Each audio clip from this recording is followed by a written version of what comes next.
Spoiler alert. Please be advised that the following video will contain spoilers for Lovecraft Country. What's up, everybody? It's me, E-Man from E-Man's Movie Reviews, and I just got done watching Lovecraft Country episode 4. Wow, this show is, I think, really getting good. I love what they're doing. I like how this episode kind of felt like, you know, with the heist and everything, it felt like a black version of National Treasure or something like that.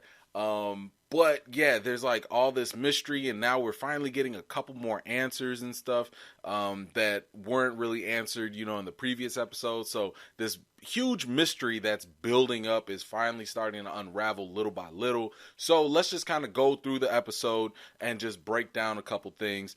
And first and foremost, I think we should start off with the very first scene, which would be with Montrose, you know. And what I thought was interesting, because at first, when I saw this, like, I had to kind of go back and play the captions because there were some things that I was missing. And when I was looking at the captions, I noticed that the flashbacks or whatever Montrose was going on, you know, going through his head, I thought that that was Montrose, you know, being harsh on Tick. Because, you know, that's kind of like what we learned earlier. But instead, I think that was actually Montrose and his dad that was going through some things, because Montrose did say that, you know, their dad was pretty abusive. But, you know, if you read the captions, it was saying something like, you know, I guess the father was talking about preening in front of a mirror. And then the kid was saying, "Dad, I'm sorry, I won't do it again."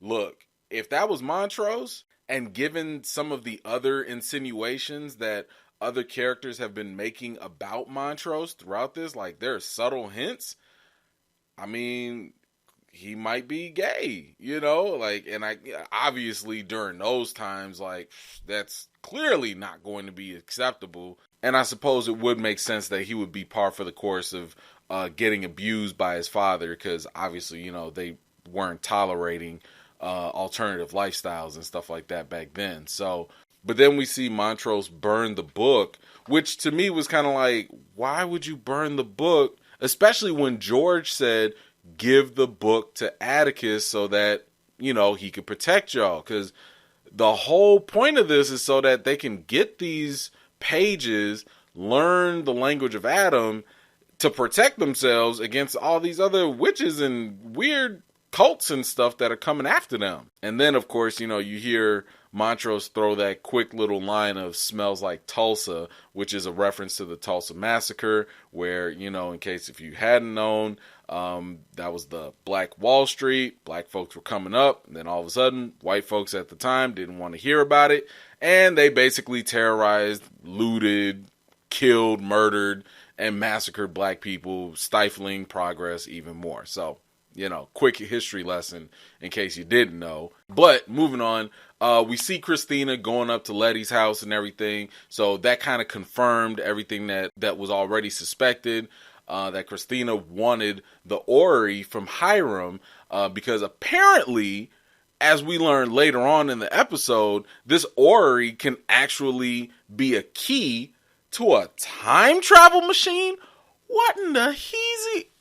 Yo, if this starts doing some time travel, oh my God, like, that just gave me goosebumps, because I'm like, what in the hell can these pages do?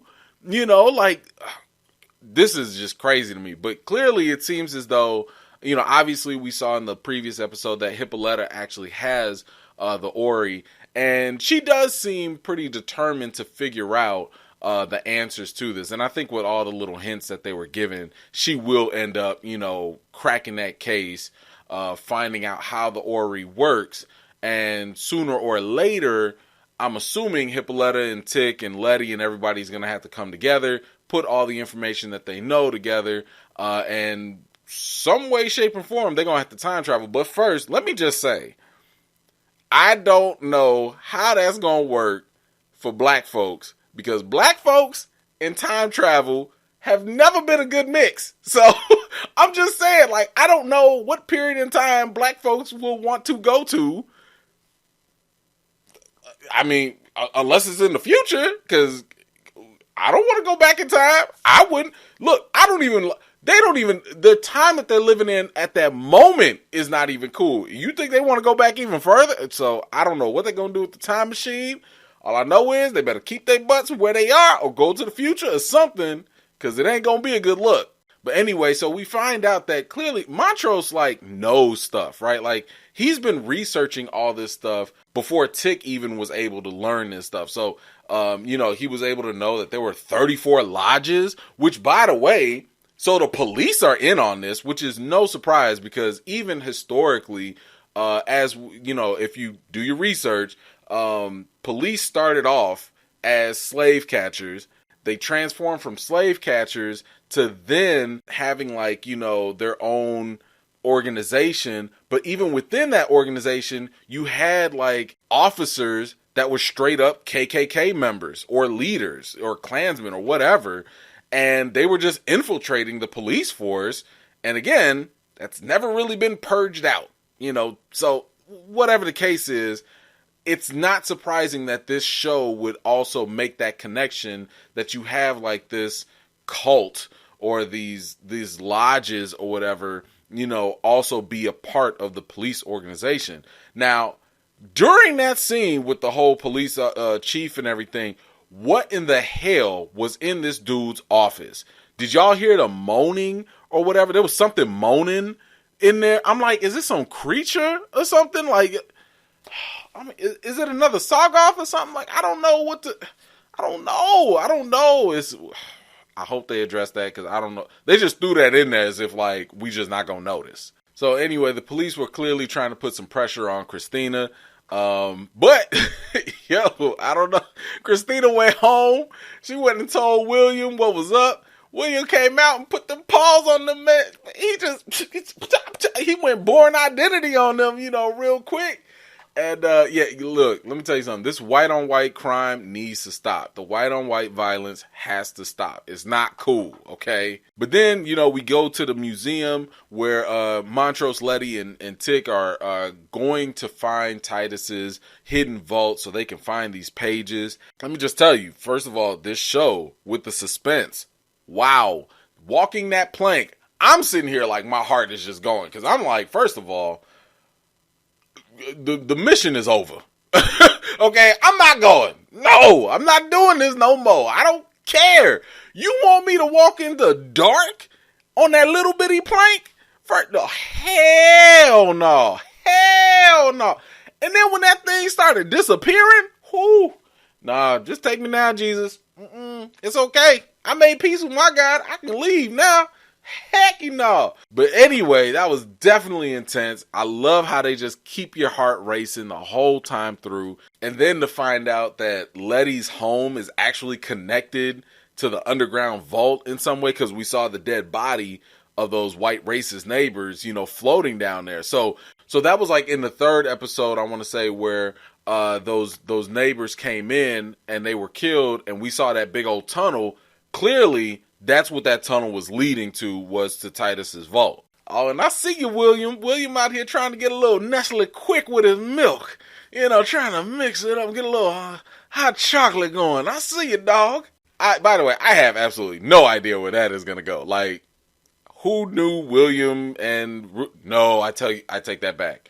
William is probably using Ruby to get to Letty to get into that house. Because clearly William works for Christina or their friends or whatever. So I think William clearly has another objective and he's just going to use Ruby some way, shape, or form to get into the house to get the Ori for Christina. Now, while they are down in the vault and they're trying to access everything, when Tick put his hand in there and started taking the blood, I don't know about y'all, but I started getting a little worried and a little, just kind of concerned. I'm like, wait a minute, man, you getting your blood drawn and everything, and you underwater with all this nasty viruses and just bacteria and stuff. That thing is going to get infected, ain't it? I don't know. That's just where I was thinking about it real quick. But anyway, they move on and they find this two-spirit hermaphrodite crypt keeper lady person. And I got to admit, that was pretty damn creepy. I mean, it was very good special effects. I was sitting here kind of like, hold on now, like, whoa, whoa, like it was kind of creepy, but what was her name? Yahima, Mirakati or something like that. I'm sorry if I mispronounced that. But it was interesting because, Titus was a colonizer and a slave trader. So he went to the land wherever she was from, in hopes that somebody else could read the pages that he had. And, apparently she was able to recognize the symbols. So she potentially could read and or decipher the language of Adam. And she tried to help him, but then she started to realize what was, Titus's, I guess, real motivations, or maybe that he was just a bad person or whatever. So she stopped. And, as a result, Titus ended up not only locking her up, and trapping her there with her people after he murdered them, but he also turned her into a siren, which is why she was doing all that crazy screaming and stuff, the moment she left the vault, which is wild because now, she can't speak. By the way, shout out to Letty one more time for being a real hero throughout this entire series, because if you notice, right before they got on that elevator and the pages started drifting off, she went back, going under and grabbing the pages and everything. Letty is really coming through, and I'm really happy that Journey Smollett is really just capitalizing on this character. But of course, this show cannot let us have just a freaking moment without just leaving us on a stupid cliffhanger. What is up with Montrose? I mean, first, I'm sitting there thinking all right, man, y'all got the pages. Cool. Man, now y'all got the lady to help you guys out maybe a little bit, teach you a little English and stuff. And Montrose gonna come up and slice her neck. What is he trying to hide? Look, I don't know. You guys let me know, because what I love about this is that the comments that you guys leave on these videos are great. The conversations are great. Some of you guys have some better insight. Some of you have read the book. Hopefully, let's not spoil too much or whatever. But please leave your thoughts and comments down below. Let me know what questions you have. Because a lot of you guys are having some really good conversations, and I love it. I'm reading all this stuff dang, I didn't know that, So yeah, let's keep this conversation going. Let me know what you thought about episode 4.